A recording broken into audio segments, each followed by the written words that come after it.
Hi, this is DrClyde, and we're on step 2 of 6 in optimizing your metabolic exercise.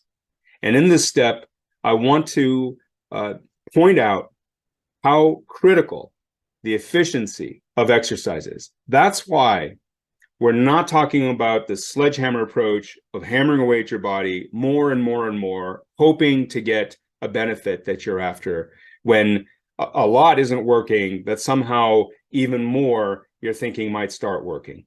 Instead, we want to be more efficient, looking at bottlenecks in our metabolic flow. Why is that so critical? You can only benefit from what you can recover from, and if you're just hammering away at your body endlessly, it becomes impossible to recover.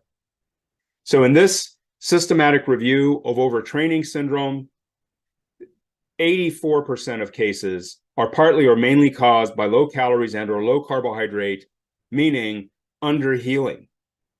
So if your sleep, stress management, nutrition are on target, you could be training more as opposed to needing to cut back so that you're not overtrained. So this really points out the importance of healing from exercise, that it's the healing, the recovery that gives you the benefit, not the exercise itself. When you come out of a workout, you are damaged.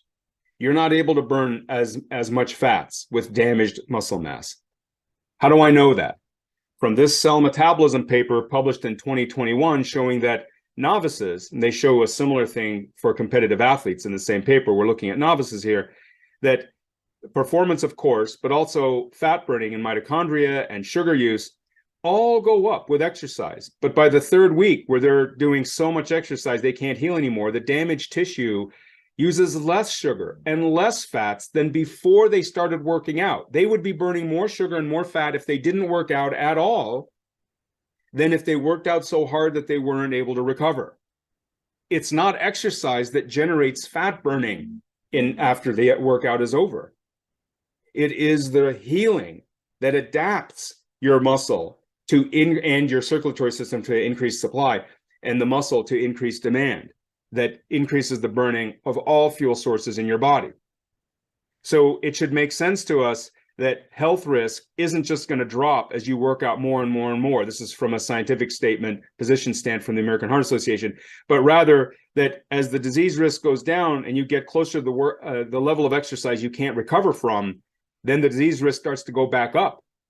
So here's an example of that for marathon runners, where very large amounts of high-intensity exercise increases disease risk compared to less.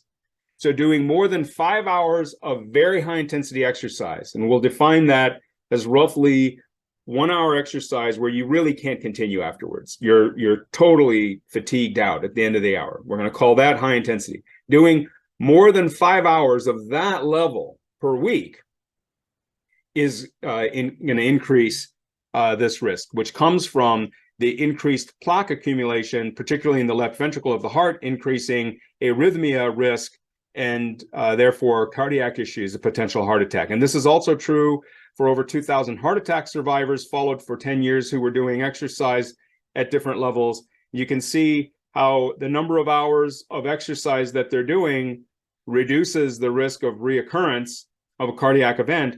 But if they do very large amounts of intensive exercise over roughly 5 hours of very intense exercise, or 10 to 20 hours of lower intensity exercise, then the disease risk goes back up to as high as if they never left their couch. So efficiency is critical, even if it's fun. Doesn't matter how fun the workout is. It's harder to recover than most realize from over 5 hours of intensive exercise per week.